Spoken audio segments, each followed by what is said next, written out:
Much cool shit. Now what do we have here?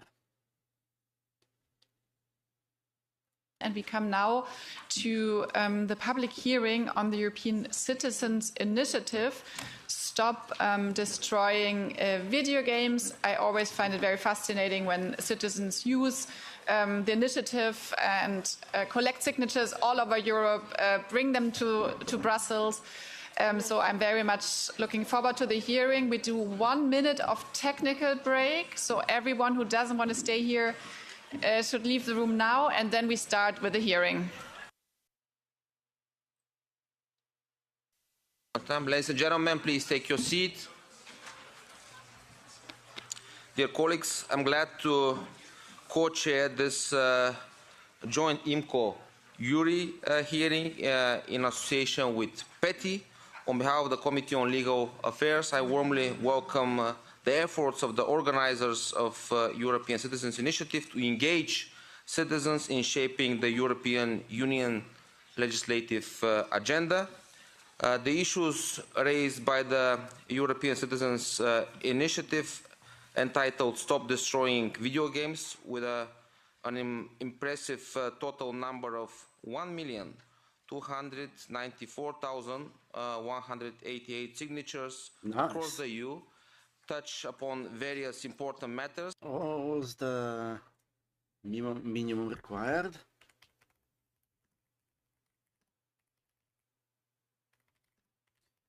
Minimum required signature count for European Citizen Initiative. 1 million, okay. And we look forward to a constructive discussion on about 200,000 overachieved. Can better protect consumers, creativity, and of course intellectual property rights. With that, I would like to give the floor to the Vice Chair of the Petty Committee, Mr. Ushakov. Thank you, Chair. Dear colleagues, the organizers of the European Citizens Initiative Stop Destroying Video Games. On behalf of the Committee on Petitions, I would like to warmly thank the organizers for bringing forward this initiative and for the strong support it has received from citizens across the European Union. The European Citizens Initiative is a unique tool that allows people to have a direct say in shaping EU policies. Reaching more than 1 million verified signatures from many member states is a remarkable achievement. It clearly shows that this issue matters to citizens. From the perspective of our committee, this topic is very relevant. We increasingly receive petitions from citizens who are concerned about digital products that stop working when companies no longer support them. Many people feel frustrated when a product they have bought, especially a digital one, becomes unusable after a certain time.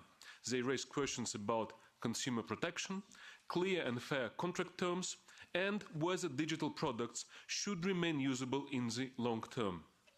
These concerns often reflect a feeling that consumers are at a disadvantage compared to service providers.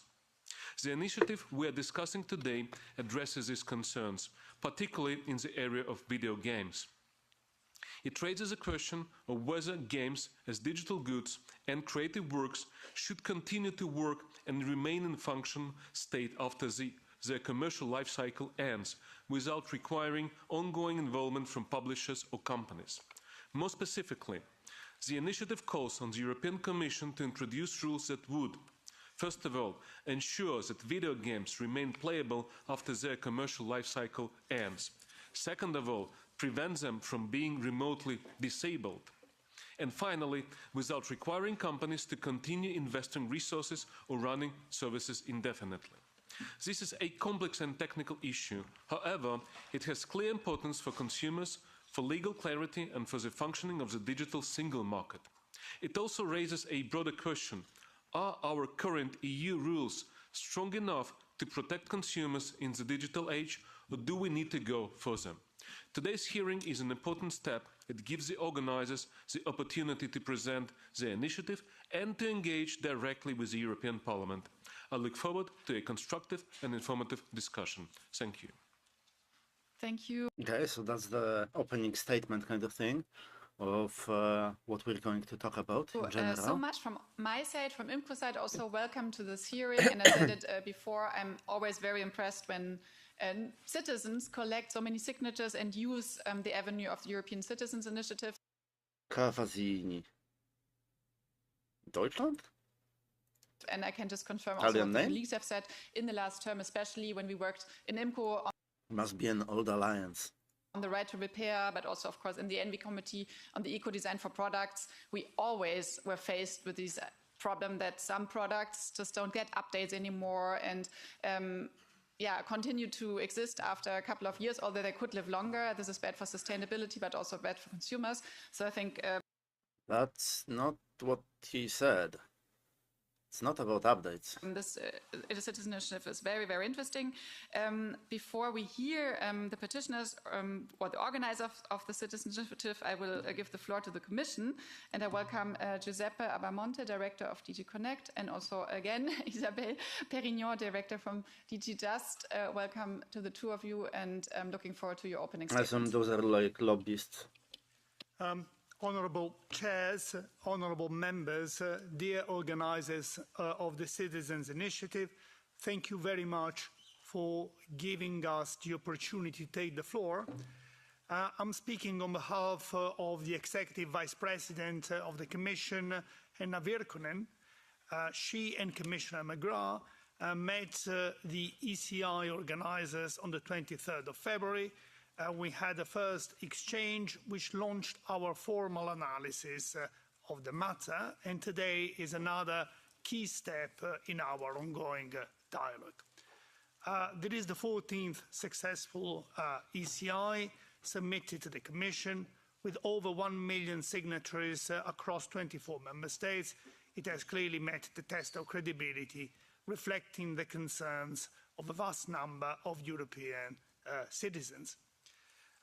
We are addressing a critical industry, which is the video gaming industry, employing 100,000 people and generating 22 billion euros revenues in the EU.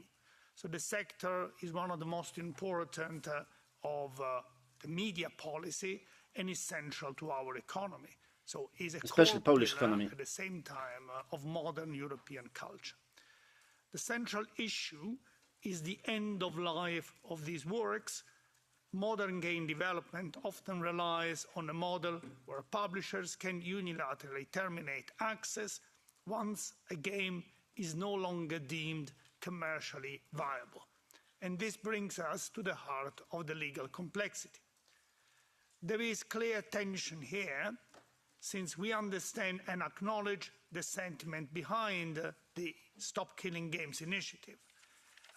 You highlight a growing public anxiety, the total loss of digital property, and erasure of cultural artifacts once a service is shut down. On the other hand, video games are protected by copyright, which is an intellectual property right. Publishers enjoy the exclusive right to exploit their works, including determining the terms under which they are made available to the public. Any regulatory intervention, such as mandating end-of-life support, must be analysed with extreme care, as it touches upon the fundamental rights to property, which is a fundamental right protected under the Charter of Fundamental Rights, and the principle of contractual freedom, which is also indirectly protected. But that's not the fucking problem. Like, yeah, they have the copyright for the game, but people are willing to support their own servers for the game. The game still belongs to them. Come on. So the challenge will be investigating how and if we may balance the respect for the publisher's property rights and at the same time ensuring that our cultural heritage is not permanently lost to technological obsolescence. With that said, I would like to pass the floor to Isabelle Perignon, my colleague, the Director for Consumer Policy in DG Just. Isabelle, please. Who the fuck is DG Just?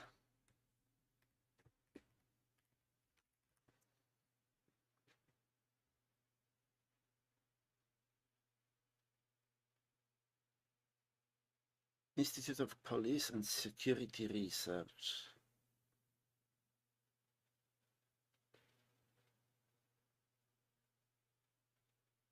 Oh.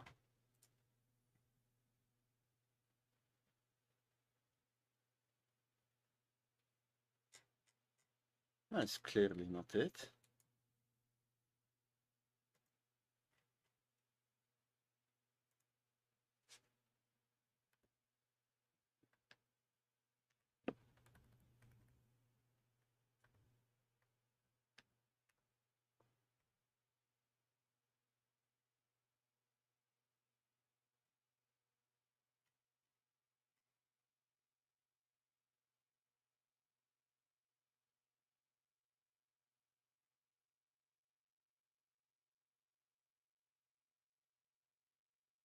Can't find it.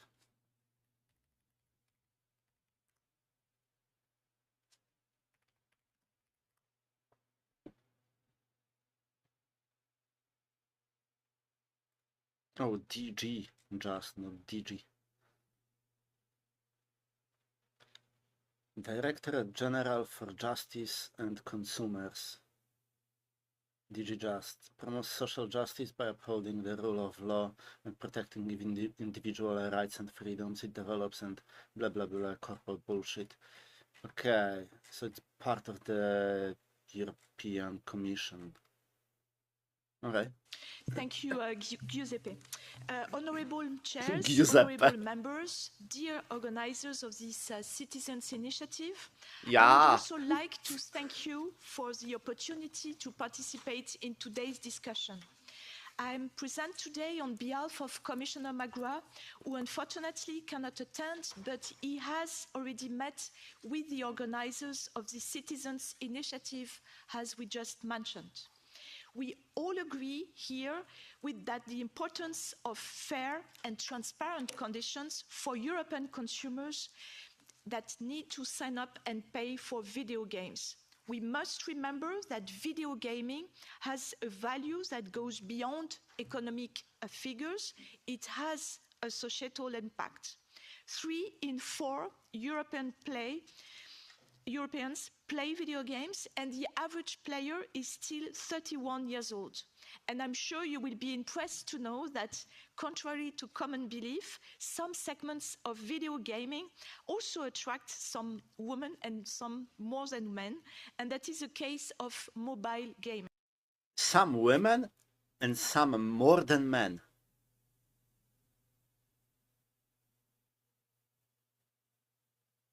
Now, what the fuck does that mean? Because I can see it like 2 ways. Some women and some more than men sounds like, well, to me, as if there is something else than men and women. And since it's EU, it could be the case. Or she means that some games not only attract women, but attract more women than men. But that is a skewed number because of all the mobile games. Like proper games, something you would play on a console or PC. Well, I guess there are some games like that, but very, very, very little, unfortunately. So now, before considering new solutions for the issues raised by this initiative, we first need to carefully examine to what extent it could be addressed through better enforcement or adaptation of existing rules. That's good. EU consumer law does not currently impose any specific requirements on video game providers regarding the duration of the supply. Nevertheless, that's the thing. If you buy any product, it has to have support, not in the sense that they have to fix your shit, but they have to produce parts to fix your shit for like years even after the product has been off the market. But it doesn't happen for games or anything else like that. Consumers Nothing digital. are entitled to transparent information about the digital services they are offered and they are protected against unfair commercial practices and unfair contract terms. So we are currently assessing with my team the application of the Digital Content Directive. We are also working, as you know, on the impact assessment for the upcoming Digital Fairness Act, which aims to strengthen consumer rights in the digital environment. When assessing this citizens' initiative, the Commission will analyse whether, beyond better enforcement, there is a need to update our consumer protection framework to address some of the concerns identified more effectively. And this is just one of the angles we are studying prior to our reply, which is due, as you know, for the end of July. So this is why at this stage we are not taking a position on the specific solution proposed.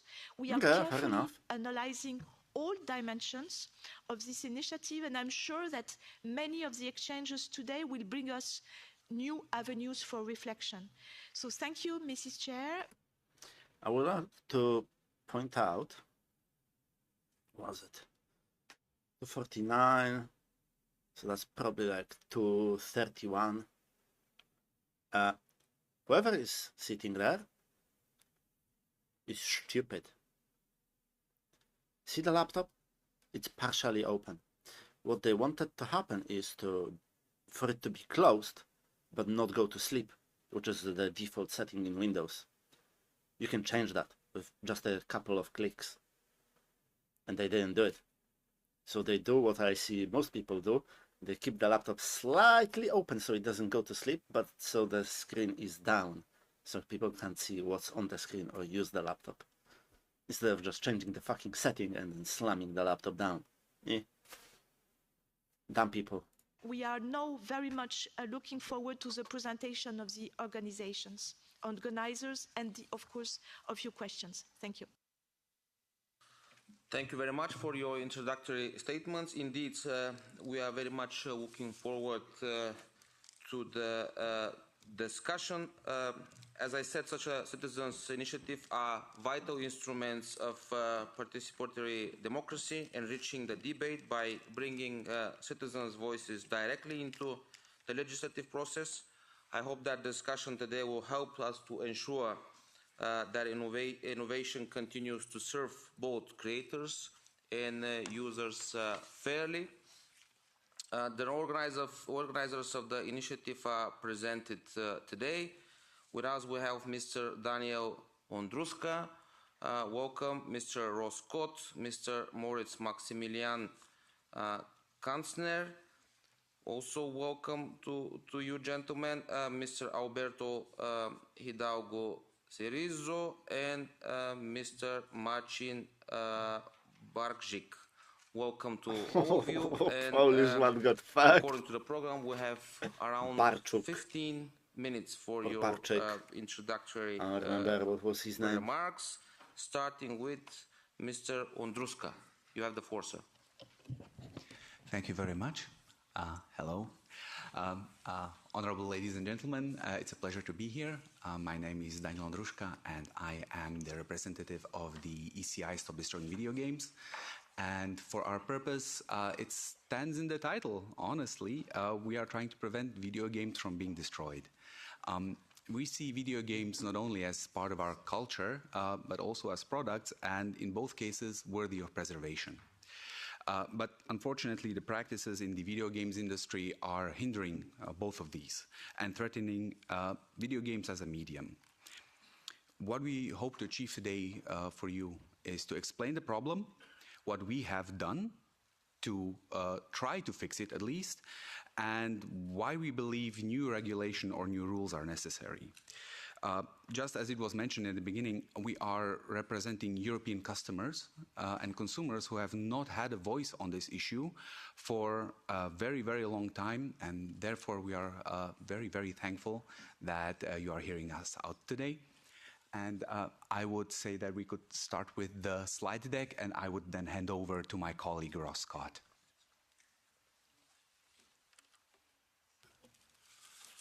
Hello, I am the founder of the Stop Killing Games consumer movement, which has many shared goals with the initiative. I'd like to clarify what it means to destroy a video game. The second slide. When we say a game has been destroyed, what we mean is a publisher has permanently disabled all copies of it that have been sold so no one can ever play them again. It would be like removing every single copy of a book or film in existence, effectively erasing it from the culture. The way this practice works is first a publisher sells a copy of a video game. However, it has been designed so that it must connect to the publisher in order to function. This acts as a potential kill switch. The customer is also given no information when the game will stop working, even though the publisher has decided to assume that responsibility. Then, after an undisclosed length of time, the publisher disables all existing copies of the game, but keeps the customer's money. The publisher also enacts countermeasures to ensure repairing the game. To ensure repairing the game is almost impossible, even for experienced software professionals. From this point onward, no customer can ever run the purchase again. Besides destroying the game, this practice is also subverting customer expectations. Most video games can work indefinitely, which has been the customer standard for half a century, including ones that connect to the internet. Alternately, a small number of video games operate as subscription services, but those inform the customer exactly when their access ends at the time of payment. The games we're referring to do no such thing. Yeah, they pose us normal games that you just buy and own, but work as if they're a subscription base. They almost always contain terms saying they can end at any time for any reason. What this means is customers have no real protections when they buy games like these. They are unable to keep them and they are not informed when they will end. This behavior would be outrageous in other industries. If you bought a book in a store, the publisher cannot come into your home and take back your book at will. If you bought an insurance policy, you would be informed when that policy ends, not that the seller could end it at any time for any reason but still keep your money. The games being sold this way are operating similar to scams. Publishers know customers expect video games to last, so they sell these in the same way as ones that can work forever, as a one-time purchase with no expiry date, then price them the same. Publishers know that if customers were informed exactly when they plan to disable their games, that would reduce sales, since the longevity of a game affects how much customers are willing to pay. The industry is trying to have it both ways, finding ways to say they're selling you a game that they're not selling you. This creates confusion for everyone involved and is part of why it's taking customers so long to get exposure on this practice. The legality is also unsettled. Earlier, members of Parliament assisted us in asking questions to the EU Commission about how legal the terms and game license agreements were, especially being able to terminate them at any time for any reason. The Commission stated Directive 93/13 EEC prohibits unfair terms causing a significant imbalance in the parties' rights and obligations to the detriment of consumers. The Commission also recommended consumers file complaints with businesses across member states through the European Consumer Centers Network. In 2024, we had volunteers across the majority of EU countries submitting complaints against the French company Ubisoft for disabling the game The Crew. The responses we received from the ECC network were extremely inconsistent. Some officials said there was nothing they could do. Others said the company was required to run the game indefinitely, which is unrealistic. But the majority stated there was no clear regulation on this practice. We were independently able to get thousands of complaints submitted to consumer agencies in France and Germany, but there still has been no decision on them on the legality either. To the best of our knowledge, Tryon? Trino? Defiance.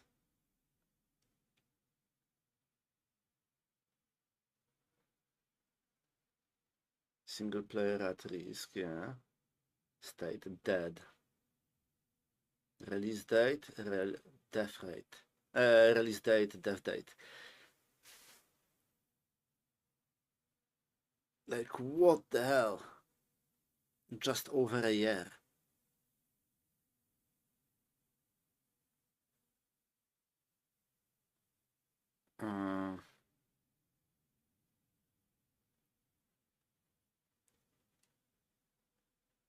Yeah, these are like super short.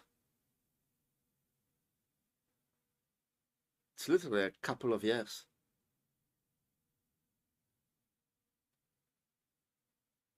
Wow.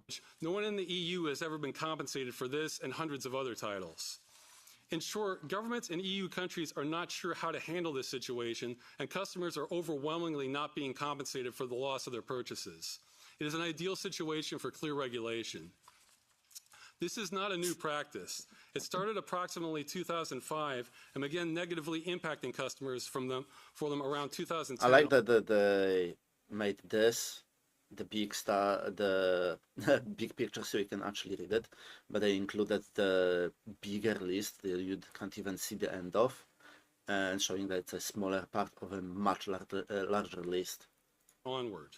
However, it often affects a minority of customers whose complaints can get lost in the system. It wasn't until a large case affecting millions that any attempts to get government attention were possible, and there still is no answer. The EU Commission says this must be handled on a case-by-case basis, but this practice is extremely widespread. Yeah, it would be impractical. We have formed an amateur study examining over 1,100 video games that require a connection to the publisher. The majority of these have been deliberately disabled by the publisher, with many of the rest still at risk of being destroyed. Under the strictest interpretation of what it means to disable a game, the study found that out of over 400 titles, publishers disable a customer's purchase 93.5% of the time when ending support. This business practice is responsible for more destruction to the medium than anything else by an enormous margin.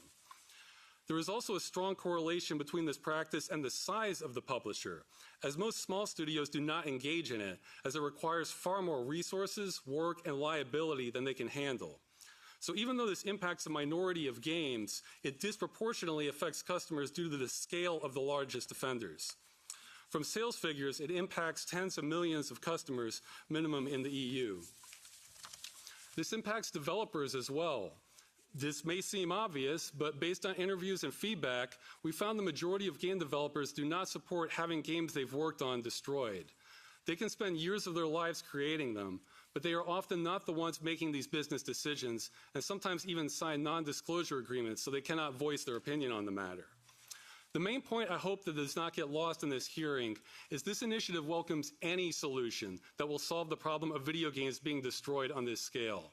We want this to be as easy and as practical as possible for all parties involved, and are very open to how that is achieved. We are not even asking publishers to change their business or monetization models, only that once they end support, they do so in a responsible way. Our only goal is to prohibit this destructive practice and thus obtain basic protections for consumers and the medium as a whole. Next, I would like to address the honourable members on a huge issue that we faced during the campaign, especially the start of the campaign, the fact that the whole discussion is very unclear because the technical solutions are so difficult, and there's also a lot of pushback by the industry. So I'd like to raise to some proposals we've seen from the industry to masquerade as proposals, but are simply unrelated to our issue wholly. Some examples of these are clear labelling, minimum support times, and voluntary end-of-life plans. These are not solutions, nor are these even compromises. They do nothing to fix the problem of games being destroyed in its essence. As far as labelling goes, most customers are aware of the problem, but each game is unique creative work and technical work. There is no substitute for each one any more than a book or a piece of music can be substituted for another. Their uniqueness is the entire appeal. So customers can feel carried into license agreements they would otherwise never agree to because they have no other option if they had a choice. Wish to experience the game. They are agreeing in absence of any alternative to playing games. As for minimum support times, this is unrelated to our issue. The same goes for notices of when games being shut down. We have no problem with publishers. Yeah, they generally want to keep doing that, but they'll tell you how long you get to play the game. But it doesn't change anything, because if Ubisoft comes out with the new Assassin's Creed and they tell you like, oh, we give you the minimum support time of 2 years. cool, that's fucking useless. If you want to play Assassin's Creed, you still have to buy it. You have no fucking choice. So you may just not play the game and that's it. Then you don't get to experience it and you're out of the culture. It doesn't change anything. Fucking stupid. Ending support at all anytime they wish. We only ask that they do so in a responsible and reasonable way. Finally, the option of voluntary end-of-life plans is quite literally the state where we're in now. While we appreciate when this does happen, our research shows it happens only about 4 to 6% of the time, and these conditions are exactly what led to getting over 1 million EU citizens to sign the initiative itself, requesting the EU government to address the problem. Appealing to government is not our first attempt to solve this. There have been multiple attempts coordinating thousands of people to contact companies such as EA or Ubisoft, a European company from France now residing in Canada, so far as back as 2016. In every instance, there was a refusal by companies to allow customers to retain their purchase, in some cases even actively taking their games from their libraries. Next slide, please. A statement made by the European lobby group, Video Games Europe, of which companies like EA, Ubisoft, Roblox and others, so the really big players in the video games industry here in Brussels and globally, are part of, about the movement, has said as much. They not only mischaracterized what was being asked for with endless support, something the movement has never sought, but also claimed one of the reasons for disabling customer purchases is that they represent competition to official versions. I translate this: it is a business model to shut down the game to get players to play their next game. Yeah. Next slide, planned please. Obsolescence. Or not even planned, like impulsive obsolescence. Exclusively talking about games where official versions are disabled. In other words, the industry is claiming that customers playing old games could reduce sales for new games, thus they should be free to disable their purchase. Yeah. Not only do we disagree with this reasoning, but we find this entire stance extremely customer hostile and unacceptable in regards to what the European Union outlines as its purpose and its track record of protecting its consumers and outlining clear market rules, so there is no uncertainty for companies, which could also harm innovation, especially for smaller studios. Their stance has been very consistent that customers are not entitled to keep their games purchases, nor be informed when they will be taken back from them. We're happy to work with publishers in solving this problem in any way that addresses their concerns, but there's been a flat refusal by the publishers, and I must press this: there is no monolithic industry. It is the big publishers in the most part, and even there from Poland, GOG, the creators of Cyberpunk are an exception to this issue, large exception to this issue. We have exhausted this, must press this. There is no monolithic industry. It is the big publishers in the most part, and even there from Poland, GOG, the creators of Cyberpunk are an exception to this issue, large exception to this issue. We have exhausted all other avenues for trying to get this problem solved, hence why we're here today. It is our sincere hope that the honourable members and the Commission are going to be able to find reasonable solutions for all parties involved.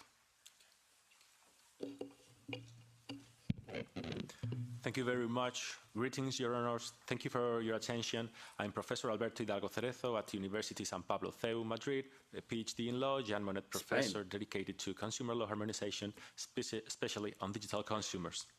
I'm a member of the European Law Institute as well, among any other associations. We're getting a little bit short on time, so I'll be fast with my intervention. Thank you. It is based on 3 basic points. First one, we've got it on the screen right now. We're seeking for a rebalance, for an adequate consumer protection in the digital single market. We are addressing what we consider an unfair practice. When a game is functional, it should not cease to function as a result of a deliberate and avoidable decision. This raises concerns on planned digital obsolescence, where products are rendered unusable despite remaining technically viable. Under the current framework, national authorities are reaching divergent solutions, which undermines legal certainty for the EU consumers and fragments the digital single market. In the lack of an action, we may end up reaching incompatible solutions among the 27 countries. There is thus a clear need for harmonizing rules, a common European approach necessary to ensure fairness and consistency. Second, please, next slide. Second, European Union as a global leader in consumer protection. Nowadays, it is almost impossible to develop as a full citizen without being a consumer, even more a digital consumer. We all buy goods and services in our daily lives, taking part in the single market with a high level of protection. In the end, it's easy to see, protecting European consumers is protecting European citizens. Primary EU law remains constant in securing a high level of protection for consumers at the maximum legislative level in the EU law. For instance, Charter of the Fundamental Rights of the European Union, Article 38, Union policies shall ensure a high level of consumer protection. Or the Treaty of Functioning of the European Union, Article 12, consumer protection requirements shall be taken into account in defining and implementing other Union policies and activities. Or 169, in order to promote the interest of consumers and to ensure a high level of consumer protection, the Union shall contribute to protecting the health, safety, and economic interest of the consumers. There's a lot more, but we're keeping it easy. What we want to stress is simple. This is a call from the primary EU law that we should not miss. Third and final, real example of the terms and conditions. Now, as proof of the problem, please, next slide. Now, as proof of the problem, here's a real case and user license agreement clause. Company Zenimax Bethesda. Game Fallout 76, clause 7, termination. Zenimax may terminate this end user license agreement at any time for any reason. Upon termination by Zenimax for any reason, all licenses granted in this agreement with respect to the game, blah, blah, blah, shall immediately terminate, and you must immediately do point 1 and 2. Point 1, permanently destroying all copies of the game in your possession, and 2, removing the game client from your hard drive. We believe in the end that this practice is unfair for the European consumers and incompatible. I wasn't aware of that. What the fuck? So you essentially agree to take your copy of the game and burn it, and then destroy it on your hard drive with, like a, I don't know, bit scrambler, whatever. What the fuck? Compatible with the aforementioned articles from the primary EU law. Therefore, we are kindly asking your honors to stop this kind of unfair practices. Thank you very much for your attention. Good morning, ladies and gentlemen. Since we're out of time, I'm just going to say that my name is Marcin Barczyk. I'm attorney at law, president of the Intellectual Property and New Technologies section of Krakow Bar Association and member of Legal Tech Institute of the Polish National Bar Association. And I'm here to answer any legal questions, in particular these related to the intellectual property law matter. And I'd like to add that the European Union has a long-standing tradition of advocating for consumer rights. That is why, on behalf of 1.29 million of EU citizens, I ask you to grant both consumers and the cultural heritage in the form of video games to grant the protection they deserve. Thank you.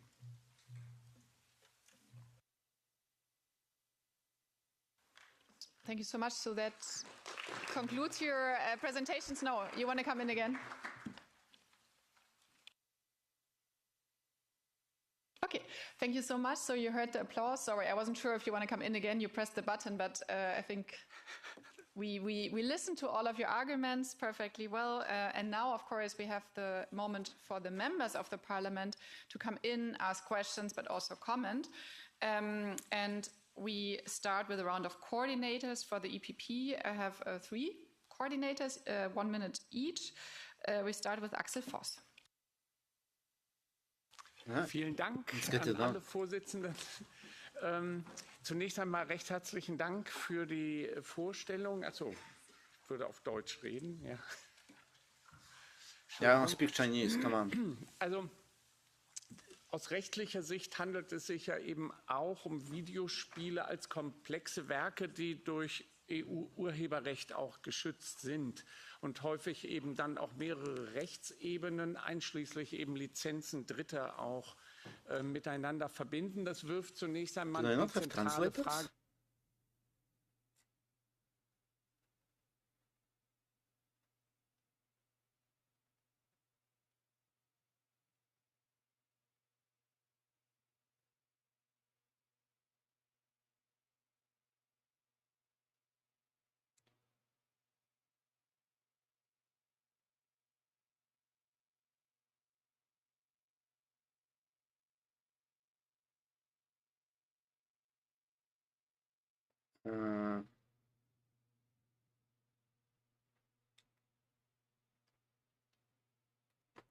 Auf, wie lässt sich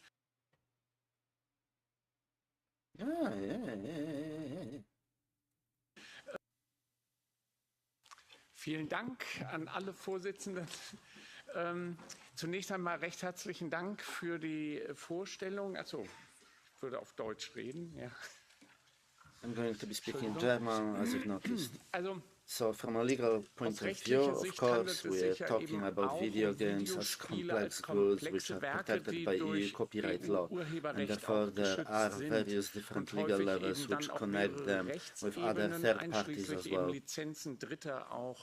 And so the main question is how can we ensure continued existence of these goods? Verpflichtung zur Gewährleistung des fortgesetzten Zugangs zu einem How does Spiel that mit dem square Grundsatz with vereinbaren, the right holders who have the exclusive right to decide how and for how long their products should und wie be lange available? ihre Werke zugänglich gemacht werden? Also das wäre eine erste Frage. So I'm Zweitens talking about möchte ich the gerne legal die rechtliche feasibility there. Machbarkeit hier auch besser On what legal verstehen. basis within Auf welcher copyright law could Rechtsgrundlage this innerhalb type des of requirement be Urheberrechts established? könnte eine solche Verpflichtung festgelegt werden?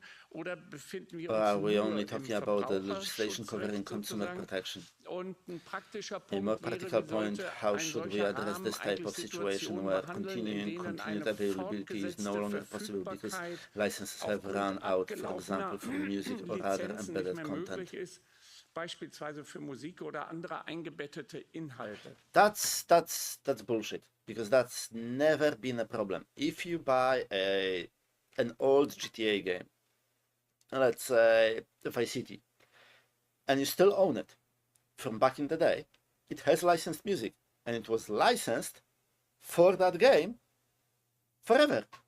If they re-release the game, let's say a remaster or whatever, it will have some music relicensed, some music removed because it wasn't feasible to relicense it or it was too expensive or whatever, and maybe some new music added in that wasn't originally in the game.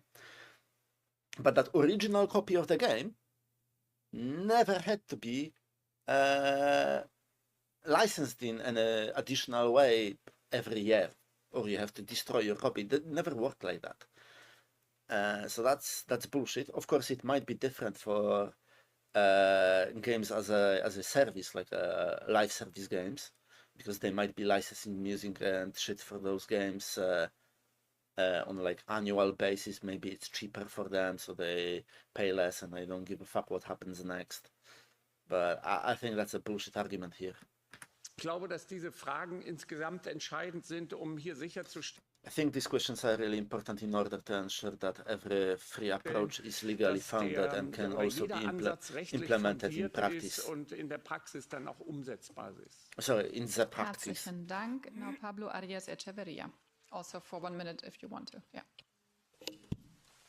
Thank you very much, Chair. I'm going to speak in Spanish.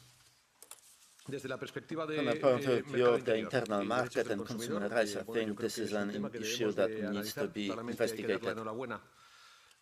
So congratulations to those who've conducted this initiative and also the success. You don't collect 1,000, almost 300,000, or what the fuck?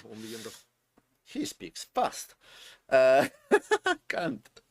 You don't collect 1,000, almost 300,000, 1.3 million signatures every day.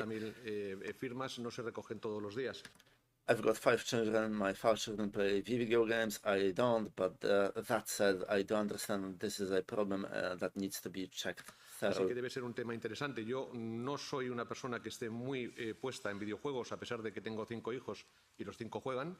Pero dicho eso, sí que creo que hay claramente un problema que hay que verificar. Yo creo que la Comisión ha sido muy clara. Condiciones justas y transparentes, ley de protección de consumidores, prácticas comerciales desleales, evaluación de impacto sobre la justicia o equidad digital. And I would like to raise another point about fragmentation of the market in terms of solutions which may be introduced by different member states on this issue. Yeah.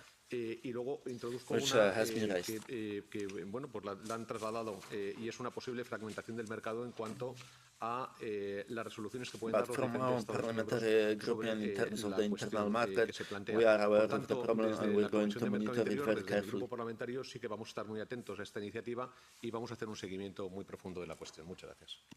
Holy fuck, he's Muchísimas fast. gracias. Now, Marion Weizmann. Ja, liebe Kolleginnen und Kollegen, zunächst ein großes Yeah, well Lob done. für die First and foremost to the Initiatoren. Über initiators 1 of Million this. Unterschriften belegen die enorme Over a europäische million Relevanz signatures is a dieses proof of the Themas und huge das European große interest Interesse in this auf and the Seiten der importance Verbraucher. also Wir interest from brauchen eine consumers. Regelung auf europäischer Ebene, die in diesem Zusammenhang We die need a rule at Grundsatzfrage European level klärt. which will clarify the Bedeutet ein fundamental digitaler questions Kauf whether noch digital dauerhaftes purchase only gives Eigentum you oder nur ein a fleeting right of use or whether it's something more ein substantial. digitaler Kauf noch dauerhaftes Eigentum oder nur ein So my flüchtiges question, Widerruf? the second question is related to the high offline purchase cost raised by industry often. Wait, what? The second question is related to the high offline purchase cost raised by industry often, which chokes innovation and could be too much of a Meine financial Frage burden. an die Initiatoren bezieht sich auf die von der Industrie I don't see how angeführten that's connected. vermeintlich hohen Kosten für Offline-Patches. Wie entgegnen Sie dem Einwand, dass solche Auflagen Innovationen ersticken und speziell Indie-Entwickler finanziell überfordern könnten? Vielen Dank. Vielen herzlichen Dank. For SND, René Repassi. Thanks, Madam Chairwoman. Does it mean I have now 3 minutes of the 3 committees altogether? I was told it's a D'Hondt thing and you have 2.5 minutes. Oh. Yeah, so you can really put all your arguments on the table. Ms. Laxarias, thank you very much. I take this also as a reminder of my past as an IMCO member, despite the fact that I'm here now acting as URI coordinator. Now, first of all, congratulations to the initiative to have reached the 1.3 million signature threshold. The ECI is always put forward as one of those elements that will bring us closer to citizens, but to actually get it done is making it extremely complicated. We only had 12 that were successful, and you reached the threshold already here. Congratulations to that, and that should show to us as lawmakers that what is put forward is of utmost importance. We must take this very seriously, and we should not get lost in legal nitty-gritty. In that context, therefore, my question. In my previous time as an IMCO member, I was responsible for the legislation on the right to repair. And it was just mentioned that the right to repair is not the right approach to the issue at hand. Hence, I would also rephrase it, whether we do not need, in particular for software and digital content, something like a right to resurrect, that in a situation where repair cannot be done, it has to be done in a way that licensing terms and others have to be looked at once they are basically expiring because a game is dead, that we then let it resurrect and have neglected software being reactivated, and whether that is a way to look at it. Also done from a legal term, like we did it with the right to repair. Second, I was wondering whether minimum guarantee periods could help us. Consumer protection law in the EU knows 2 years minimum guarantee period. That won't help here. But we have member states like the Netherlands that have an eternal guarantee period for the functioning of a product. And when we are revising consumer protection rules, I wonder how that flies in the Netherlands. Whether the matter could also be addressed by an eternal guarantee period or a longer guarantee period for such products. Third, and that is a different mindset. I like the comparison that you made with books and how we basically would react as citizens 1.0 if something comparable would happen to printed products. Don't we need for video games also something like a Project Gutenberg, something like a public library in which all... I like the name. It sounds very, very worry. Also video games are provided open access as a public service. And from that moment on, we do not look at it anymore from a private angle, but a public service angle. And that is also changing our ways of how to regulate. Thank you. Thank you so much. So I had no one from PFE indicated, and we move to Piotr Müller is here. Yeah. For 2 minutes. Okay. Dziękuję bardzo. Szanowni Państwo, przede wszystkim chciałem pogratulować inicjatorom tej inicjatywy. Thank you very much indeed. Well, I would like to congratulate the initiatives, the people who supported I this zebrania tej initiative. liczby głosów to na pewno pokazuje, że ten problem jest rzeczywiście dostrzegalny przez środowisko graczy. Przede wszystkim chciałbym Yeah, the captions are sort of they're correct, but not on time. A huge number of signatures has been collected and the problem has been understood by the ze users. strony grupy EKR zadeklarować poparcie dla tej inicjatywy. Oczywiście o szczegółach dotyczących tego, w jaki sposób mielibyśmy uregulować to, te gwarancje dla graczy, to jest kwestia tutaj już prac legislacyjnych bardzo szczegółowych, ale chciałbym tutaj jednoznacznie zadeklarować, że nasze wsparcie w tym obszarze macie. Ja bym chciał kilka słów powiedzieć w ogóle o tym obszarze, bo oczywiście my widzimy, jak przyspieszają technologie, jak przyspieszają nowego rodzaju usługi cyfrowe i widzimy też, w jaki sposób zachowują się niektóre firmy. Nie tylko mówię tutaj o firmach produkujących gry, ale na przykład platformy streamingowe, które wykorzystują różnego rodzaju mechanizmy, które no, nie są przynajmniej w takim ogólnym poczuciu sprawiedliwe. W związku z tym też dostrzegamy to, że jeżeli ktoś kupuje produkt i ma przekonanie o tym, że kupiwe. W związku z tym też dostrzegamy to, że jeżeli ktoś kupuje produkt i ma przekonanie o tym, when że someone buys a product, they're convinced that they should be able to know all about the what is that? When someone buys a product, they're convinced that they should be able to know about all of the guarantees that they have for the product they have bought. To musi mieć pełną wiedzę na temat tego, co się pod tym produktem kryje, jak on długo funkcjonuje i w jaki sposób jest zabezpieczone użytkowanie go przez konsumentów. Druga rzecz to inny temat, który chciałbym równolegle do tego poruszyć, to kwestia w ogóle innych usług cyfrowych, które widzimy. Również takich, które powodują, że na przykład część Another digital yeah, those captions are shit. Second issue is let me just listen to that again. Fuck. Przyspieszają technologie, jak przyspieszają nowego rodzaju usługi cyfrowe i widzimy też, w jaki sposób zachowują się niektóre firmy. Nie tylko mówię tutaj o firmach produkujących gry, ale na przykład platformy streamingowe, które wykorzystują różnego rodzaju mechanizmy, które no, nie są I wish they all spoke in English. Like I can understand it because I'm Polish myself, but come on. W takim ogólnym poczuciu sprawiedliwe. W związku z tym też dostrzegamy to, że jeżeli ktoś kupuje produkt i ma przekonanie o tym, że kupuje produkt, to musi mieć pełną wiedzę na temat tego, co się pod tym produktem kryje, jak what that entails, długo funkcjonuje how long i will it work, w jaki sposób jest zabezpieczone użytkowanie go przez konsumentów. And how is it secured for the continued use by Druga the rzecz to inny temat, który chciałbym równolegle do tego poruszyć, to kwestia w ogóle innych usług cyfrowych, które widzimy.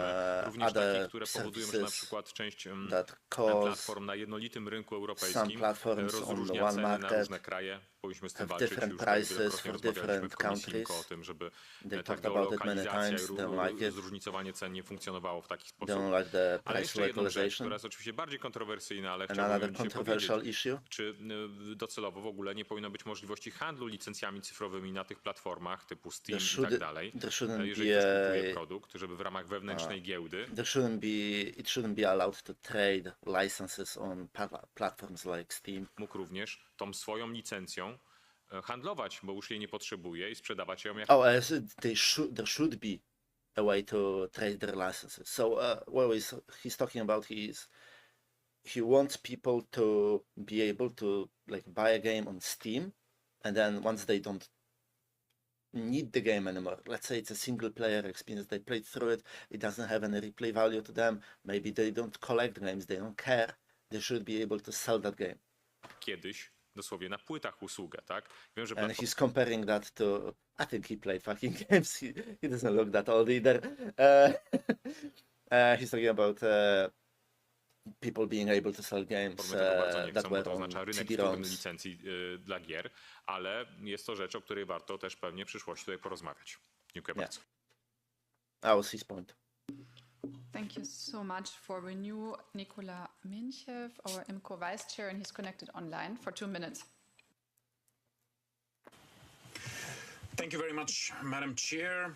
Firstly, I would like to thank both the authors of the initiative and also the representatives of the European Commission who are present in this committee meeting. So on the 31st of March 2026, the French consumer organization UFC QCR, or sorry for the pronunciation, but the point is that the consumer organization brought a legal action against Ubisoft before court following the closure of the servers of its online racing game, The Crew.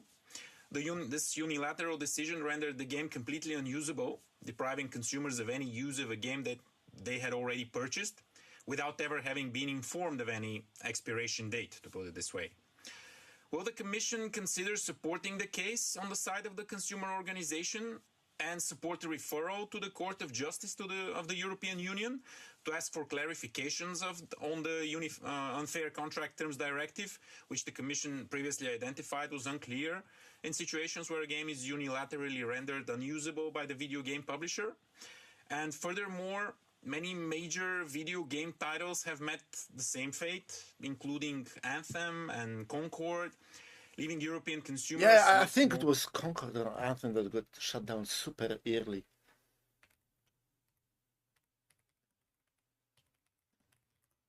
Concord release date.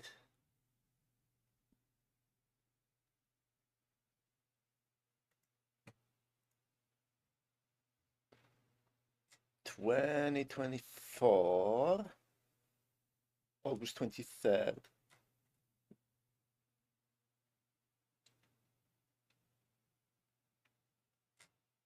And the shutdown date.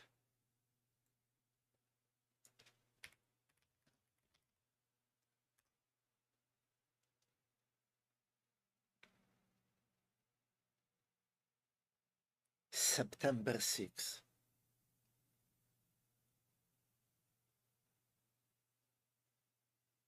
Yeah, what the fuck? Yeah, it's 2 weeks. Concord, imagine, you paid full price for a game, like Concord. Was it full price? What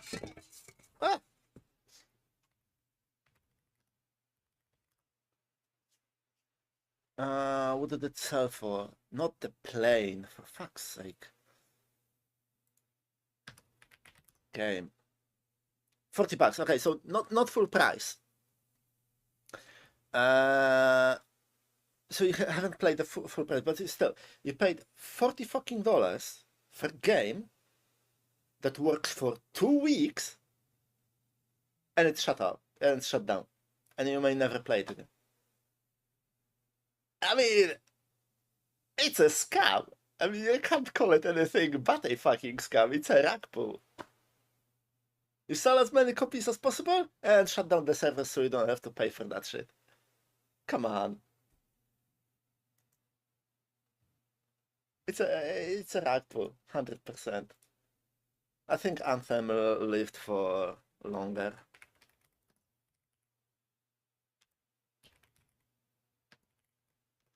Anthem release date, 2019, and shutdown date, January 2026, so it lived longer. Yeah, Concord is fucking crazy. It's 2 weeks. Insane. Recourse. And will the Commission commit to addressing this issue, the issue raised by the Stop Destroying Video Games European Citizens Initiative, through the Digital Fairness Act later this year? And if not, what assurances can the Commission give that this issue will be addressed through legislative action? Thank you very much. Thank you so much. For the Greens, Eva Catarina Vieira. Thank you very much, Chair. I'm not usually in any of these committees, but I thought to come for the side quest. It is dangerous to go alone into the digital future without clear consumer protections, and I don't want to set the world on fire, but the truth is that the way we own media has shifted into something that's very sus. Too often, citizens buy a game on and I don't want to set the world on fire, but the truth is that the way we own media has shifted into something that's very sus. What the fuck? Too often, citizens buy a game only to find out that the cake is a lie. You buy a game you hope Oh to my cherish for years, God. but then one day it's suddenly gone. You think, shit, here we go again. When a Oh my publisher- god, why are you... no! Why are you swearing in the fucking parliament? Why? And all the pandering, using the, oh, I'm such a gamer, I will use the gamer lingo. Cake is a lie. When was Portal 2? Oh, well, it was actually Portal 1, wasn't it? Portal release 2010. That joke is 16 years old. Almost perfectly, because it was 12th of May. And SAS. Oh yeah, I played Among Us. Wow. Woo. Holy shit. Why? Pulled the plug, we realized that our princess is in another castle. Our liberty, our libraries are emptied. It's like we've died of dysentery. No one sitting there understands what the fuck are you talking about. Why? As we've heard, currently players are forced to see the purchases that they made completely vanish. We should not have to endure and survive a marketplace where our purchases, which are often masterpieces and they bring so much joy, are treated as disposable. We cannot allow digital preservation to take an arrow to the knee. So a petition was started to address all of these issues, and it is super effective. No, it's not. Well, the initiative is you're counterproductive. The sentences you created mean absolutely nothing to the people that are listening to you. They understood nothing. Just because you wanted to be seen as a gamer or cool with gamers. It's counterproductive. Let us therefore congratulate over 1 million citizens who signed it with one clear message to the EU. Don't be sorry, be better. It's time to finish the fight. We must ensure that even when companies move on, the virtual worlds we paid for remain still alive. Let us praise the sun on a new era of digital rights, so that for the gamer of the future, it isn't simply game over. Like, what was the sentence? It's time to finish the fight. We must ensure that let us praise the sun on a new era of digital rights. Let us praise the sun on a new era of digital rights. Now, you're sitting in parliament. You're a 50, 60-year-old dude. What the fuck do you understand by listening to that sentence? Like, oh my god. What is wrong with people? Like, no one's gonna listen to you unless you speak in a language that is understandable to those people. So if you're speaking to old geezers in the parliament that never played games, you have to create your argument and wrap it up in language that allows those old people to understand their issue. Because they are going to be sympathetic to that. But you can always create an analogy to some, I don't know, like car software or something they already understand, something they already know. And they might help you then. But if you just throw in a bunch of, not even gamer lingo, no one fucking speaks like that, just random references for cheap points, they're not going to understand you. And if they don't understand you or the issue, they're not going to help you. So that for the gamer of the future, it isn't simply game over. If some colleagues think that I've lost my mind a little bit, these were all video game references. I just wanted to thank the petitioners and say that the Greens EFA group stands here in support and hope that the Commission takes seriously these very practical suggestions that you brought today. Thank you. Dumb. I feel so old, I didn't understand your references. Exactly! I understood them, but they weren't even like used creatively or anything or in a smart way. She was just trying to create sentences to use those words. That's it. God damn it. Now for 1 minute, Leila Taibi from the left.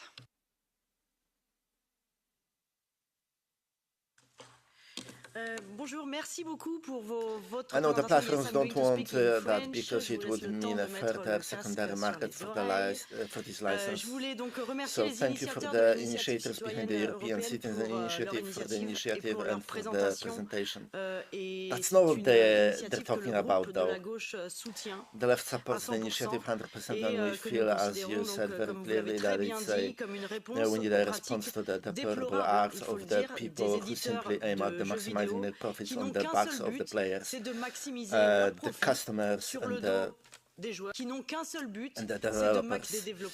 The fact of destroying a video game is a disgrace for the consumer and the players who pays about €80 each time when a video game comes out. It's not 80. Well, maybe on consoles it is, I don't know. Excuse me. Up to that, all the microtransactions as well, it's a disgrace also for the developers who have worked for years, and it evaporates forever because of the purely accounting decisions. Environ à chaque fois 80 € pour acheter un jeu quand il sort, et à cette somme il faut ajouter toutes les microtransactions. En plus, c'est une honte également pour les développeurs, toutes les petites mains des jeux vidéo qui voient l'aboutissement d'années de travail s'évaporer à jamais. A car game beforehand. What?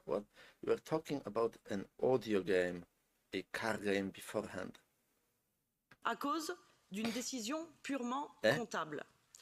Et généralement, c'est pas parce que les jeux sont mauvais que les éditeurs le ferment. Vous avez parlé tout à l'heure a playable state for a video game? Qui était un bon jeu de voiture.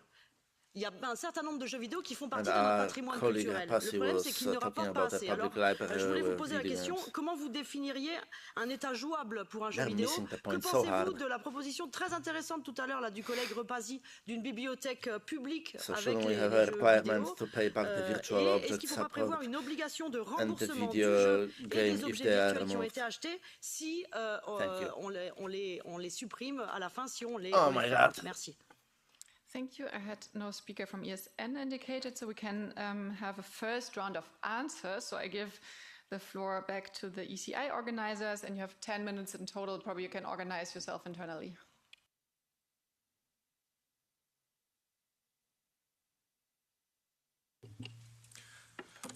Thank you very much. Am I allowed to? Yep. So coming at the question regarding the licenses, this is a typical confusion on the topic. An IP right holder is free to commercialize their IP for as long as they want. This is related to how long they want to make profit out of an intellectual property. This is making the following actions: reproduction, this is selling copies, distribution, communication to the public, etc. The consumer is not affected, as the consumer doesn't make reproductions, distribution, communication to the public, etc. He just paid the full price and plays the game. That's all. He doesn't use IP rights. Fucking destroy them. Anyway, IP law is not absolute, we must remind, and I quoted Article 12, consumer protection requirements shall be taken into account in defining and implementing other union policies and activities. That includes IP as well. We're only asking to not destroy. A consumer keeping her own book, open game, doesn't hurt IP rights, given the fact that he paid a full price for the game in the first place, fulfilling the very goal of IP, which is making profit. That's all. Yeah, fuck them up. If you wouldn't mind, I would now answer the question regarding the high cost of offline patches and curbing innovation. We are not asking to preserve games retroactively. What we are asking for primarily is game preservation. So this cannot be retroactive. This has to go into the future. So we ask the publishers to already start with the design process. So to design a game not to be basically switched off and be part of planned obsolescence.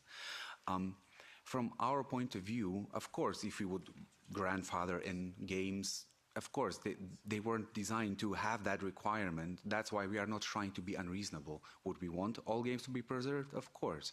Games that were developed 20 years ago still function. Games that were developed 3 years ago, as it was mentioned before, don't. It's a design decision. It's a business decision, and in terms of curbing initiative, innovation. I'm sorry, but it's always if you have a golden goose and someone takes it from you or tries to regulate it, you will always say, oh, this will curb my innovation, just as it was, for example, with USB-C and Apple, or how it was with, for example, seat belts in cars. Before seat belts were introduced, the whole industry in the 70s or 60s, I believe, was screaming, oh, this will curb our innovation, and this will be such a huge problem, and until the regulation hit and we started having seat belts in our cars, airbags, everything else. We are not trying to engage their business model or create issues for them. They will get their money. They can keep using their business and monetizing however they want. Just please, once you stop supporting the video game, please do not destroy it. And that can be part of the design process. That doesn't have to be part of their business decision. Thank you. Not a good explanation. I'd like to add a little bit on the economic aspect. Again, when planned for from the beginning, the cost can be very small. It's mostly about when it's undoing that's more of a cost related. Earlier the game Concord was mentioned. That's actually an excellent example because it's publicly stated that at least 370 million euros were spent developing that game, and it did not include an end-of-life plan like what we're seeking. Most of the cost for developing games tends to come from other areas like art assets or marketing. This is just one element out of hundreds that already go into making a game.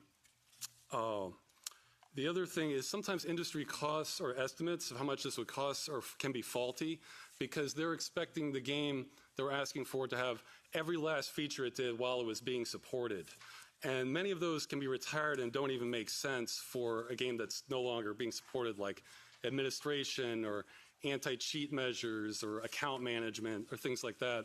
So that can drastically, there can be hundreds, or known as microservices, associated with these that can be disabled and the customer still has the core game. So that should be taken into account when figuring out the potential cost. And it might have been mentioned earlier, but we also want to emphasize the companies have been paid already once for the working game, so that should be factored into the budgeting. There were some other points mentioned on the right to repair, whether we need it and how long a product should work. With right to repair, that's a little bit different issue. Well, that's certainly welcome, having the right to that. As I mentioned in my presentation, there are deliberate countermeasures to prevent repair. That it's almost like a small miracle when it does happen from extremely experienced software professionals for resurrecting a game. However, if there were repair instructions, that would be very welcome. I think we would even consider that a viable alternative to what we're asking, if it was practical to resurrect the game that way. And for how long it should work, it's kind of again, the customer standard is indefinitely, as long as they keep the game in good working order on their end. And we're not trying to hold any publishers responsible for updates that break things that wasn't their doing. So how long they choose to support it, we're completely open to. I mean, I think there's already existing EU regulations on that, but I mean, as far as we're concerned, they could end support the next day, but as long as the game isn't destroyed, we would find that acceptable. And the last point on the, for doing this through the existing, just doing this through the courts, through the legal action, that still doesn't get to the heart of the matter of the game itself being destroyed. We're not really refunds and compensation. Those are a secondary measure that when the game itself can't be reinstated. We just want the game rather have the media. So doing it through the existing framework doesn't quite get us there necessarily. Maybe if I could add to this, doing this individually for every game in every court, can you imagine? That's why we are asking for regulation and harmonization on a European level, so that we have the same playing field. Choisy was mentioned. Legal action in France, there was one game, thousands of players, and it took several years to deal with this. Can you imagine this done 10,000 times in courts? This is not a viable way forward, and that's why we are sitting here. Very quickly on the right to repair. Sadly, we as consumers don't have remedies of our own. That's the first thing. Second one, end user license agreements prohibit any action. And third, consumers don't even have the right to do so. They don't even have the right to repair their games. It's not included in the directive as it is right now. I just wanted to answer the questions related to the IP and consumer law. Consumers in the European Union nowadays, these who purchase... sorry, I think you have to switch it off and you have to switch it on. No, sorry. I guess you hear me well. Okay, thank you. So I want to address the questions regarding IP and consumer law. Consumers in European Union who purchase digital versions of video games cannot benefit from the same level of consumer protection as those who purchase physical copies. The problem is that the distribution of the physical copies of the video games basically doesn't exist anymore. Even if an individual purchases a disc copy, it often does not contain the entire video game, and it requires connection to the publisher's server. And this only confirms that we live in fully digital era. If Madonna was to re-record Material Girl again, she would sing, we live in the digital world. So, since we all agree that we live in an era in which digital content is distributed digitally without tangible medium, we must also agree that the consumers who purchase digital content, such as video games, must be protected the same or at least similar way. Yeah. I think they're not exactly... They're forgetting to explain stuff that we know and take for granted that we understand. So, for example, he was talking about when you buy a physical version of the game, it often isn't the full game. What he should have explained is that it not only requires the connection to the publisher, it usually requires an internet connection to download the rest of the game from the internet to then connect to the publisher to be able to play it. Like, the disc usually just contains a license, some files, and that's it. You pretty much download the entire game off of the internet, even on consoles. Consumers who purchased a physical... Well, a lot of games you buy nowadays in stores are just a Steam code. Copy of the video game 10, 15, or 20 years ago. As the Court of Justice of the European Union stated many times, last time it was in case C-174/15 of November 2016, copyright must adapt to new economic developments. And this means nothing less than an obligation to interpret provisions of the EU law in dynamic, progressive manner. And when it comes to the solution, I wouldn't be myself if I wouldn't put a Latin phrase in it. Da mihi factum dabo tibi ius. Give me facts and I'll give you the law. And the facts are that consumers are left without adequate protection when it comes to the digital distribution of the video games. And society faces the risk of permanently losing cultural heritage in the form of video games. And the law, it is created in this very room, ladies and gentlemen. Thank you. Thank you so much for answering all the members' questions and also putting some Latin in our European Parliament. We now come to the second round of members and questions and remarks. We start with Peter Agius, EPP, and you now have all 1 minute per person. Thank you, Chair.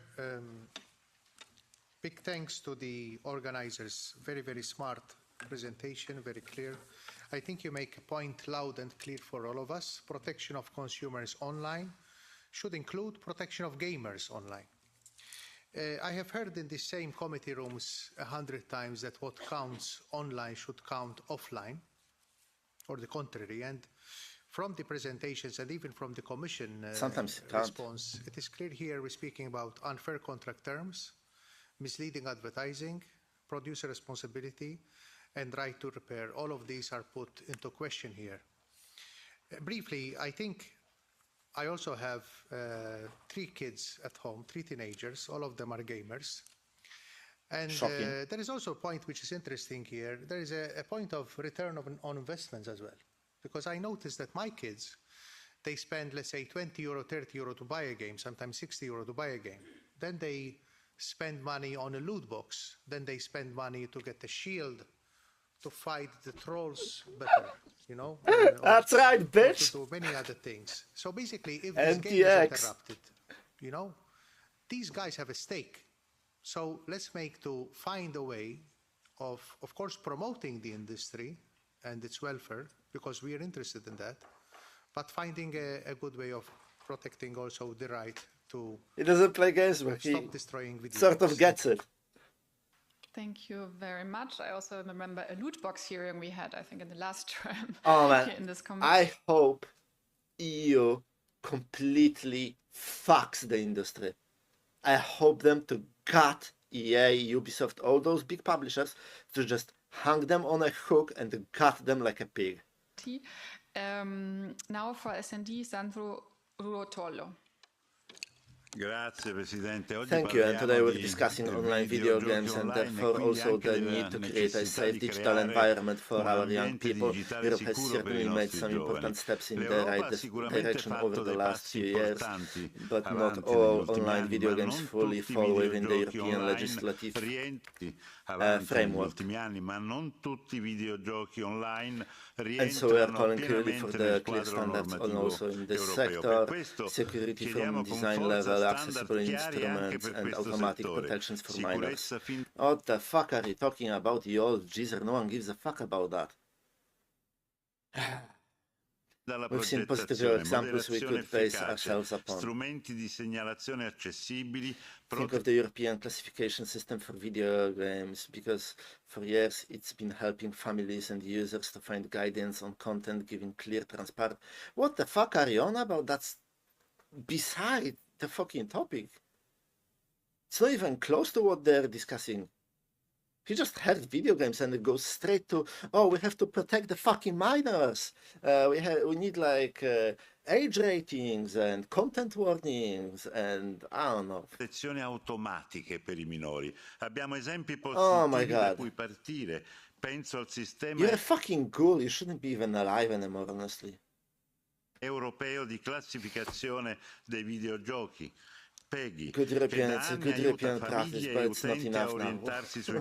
We need to strengthen it, update it, and bring it into line with developments in online video games.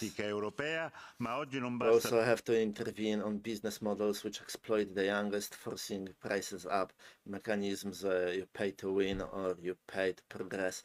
Yeah, but that's not the initiative, that's a separate issue. Like, resa coerente con l'evoluzione dei videogiochi focus, online. Dobbiamo anche intervenire sui modelli di business che sfruttano i più giovani, scatole premi, meccanismi paga per vincere o paga per... It's not acceptable, so in the culture committee we think that we should ban these damaging aspects for minors and that for minors and that for minors. What a fucking sentence. Sono forme che avvicinano al gioco d'azzardo e questo è inaccettabile. It makes you think, was he paid to be a retard? Or is he naturally a retard? Or is he an ideologue? He's an ideological retard. Makes you think, no? Come relatore chiudo, Presidente. Because you have to be retarded to not understand what they said. And it was quite fucking clear. It's not acceptable, so in Culture Committee we think... sull'impatto dell'ambiente online su minori, penso che bisogna vietare ai minori queste modalità dannose e limitare i contenuti casuali a pagamento nei giochi accessibili ai minori. Grazie.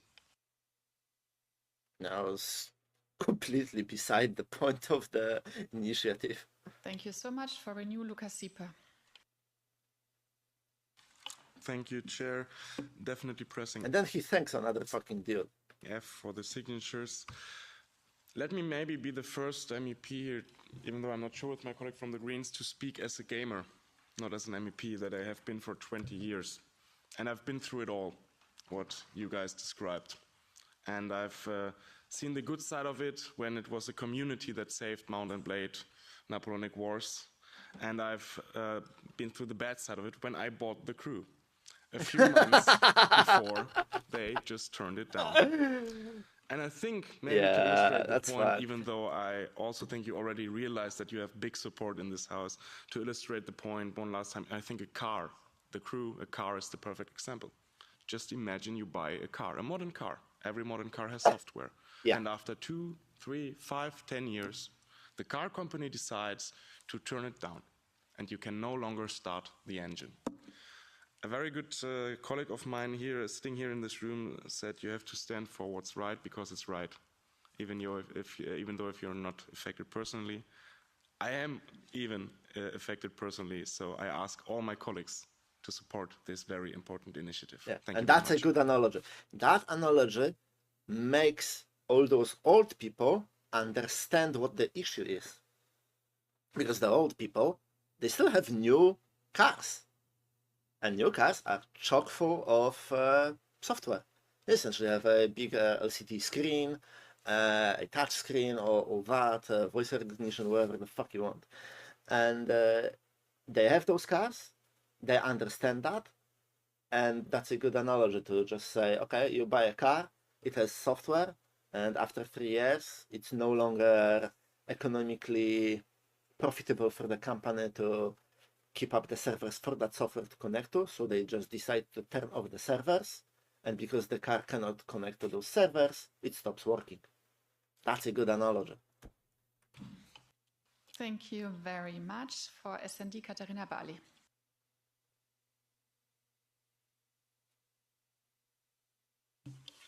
I hope she holds. Thank you very much for also from my side, respect for the nein, ich spreche auf Deutsch. Respekt für die Initiatoren dieser Bürgerinitiative mehr als. Where the fuck are my captions? I don't speak Chinese. 1 Million Unterschriften auf die no captions. Hinzubekommen. These peace speakers, I would now give the floor back to the organizers of the ECI for 7 minutes. Well, a lot of support statements, so that makes the amount of questions and things actually to address very short. I think the point that was mostly mentioned was microtransactions, gambling inside games, loot boxes, all these kind of concepts that are also already partially addressed in the Digital Fairness Act. Yes, they are absolutely part of the problem. If I buy a game, let's say 60 euros, I know some friends, everyone here likely remembers the game Fortnite. I know some friends formerly from school that put a lot of money into that game and into skins and other contents, and I used my money. I made a commercial transaction, so yes, it needs to be addressed. It is part of the issue. We have free-to-play games that are hugely, in this case, Fortnite being one of the examples, but many others. And we have cases where people put in 2,000 euros into skins, and just shutting that down and taking that away is ridiculous. I think that should be all questions or statements. Maybe your honors would like to know that the Spanish Congress is working on a project of law regarding this matter, the loot boxes, and the current focus is to restrict the commercialization of loot boxes to minors. Since we're playing ping pong here, I'm going to add something too.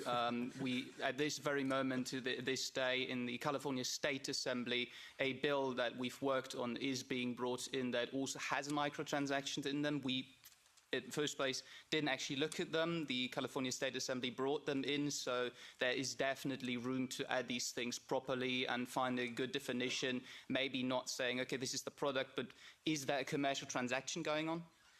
To address the issue, that would be an angle that the California State Assembly, for example, took. Right. Thank you so much. With that, I will give the floor back to the Commission, because there were actually also a lot of questions and also concrete action demands, I would interpret it. So probably you could reply to that. Yes, thank you, Mrs. Chair. Thank you, Anna. 2 points from our side. So first of all, I mean, a big thank you for these exchanges, because I think it really clarify again, and thank you for the good questions from all the MEPs. And first of all, I mean, indeed, the consumers are not completely unprotected. I mean, I mentioned and we discussed now some of the rules, but what is really important is to address this specific issue that we have now on the table. And that's the reason why with my team, we're really looking at it and in depth and looking at different options. And we are, as you know, at the same time preparing the Digital Fairness Act that was announced by the Commission for the end of this year. Second point was the reference to the ongoing case at national level carried out by UFC Que Choisir, suing Ubisoft for the closure of the game The Crew. There, I mean, the question some of you were asking is whether the Commission will be a party to this case. I mean, as you know, it's a national case, so it follows really the French national legal proceedings, which is distinct really from the process that we have today with this European Citizens Initiative. So I also, Giuseppe, on the copyrights, give the floor to you. Yes, and thanks very much. Very quickly, and to chip on what Axel Voss, who is the putative father of the copyright in the DSM directive, from a copyright viewpoint, the matter is a little tricky because there is no mandatory licensing imposed on video game developers. They enjoy contractual freedom to commercially exploit their works and determine the terms of their licenses. The framework does not provide for exceptions that cover end of life of a copyright product. Now, having said that, there is a provision in the directive on works that are no longer commercially available and provides for the possibility of licensing such works through collective management organizations and cultural heritage institutions. Now, the problem, as pointed out by Mr. Repasi, is that cultural heritage institutions do not often hold in their libraries video games, and the provisions of the DSM directive of out-of-commerce works, which are set out in Article 8, include a number of but that's not exactly the issue. They can't even hold games, the new games in their library. That is precisely the issue. It's impossible, because it's not about the game itself. The game requires a connection to a server. If the server is not present, the game doesn't work. It doesn't matter if you have the game and the files. It's fucking irrelevant.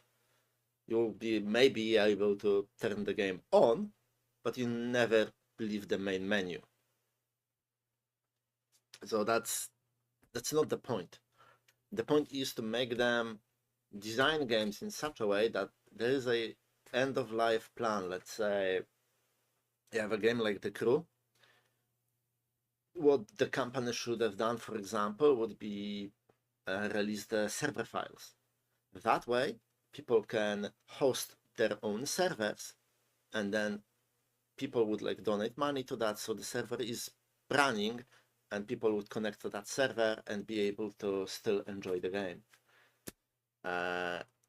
Because it's not practical to now change the game in such a way that it doesn't require a connection at all, especially that the game kinda revolves around multiplayer. This is why matchmaking is bad and always been bad. To meet for video games, not because you have no least control. The possibility for the video games, for the right holders basically to opt out from the exceptions.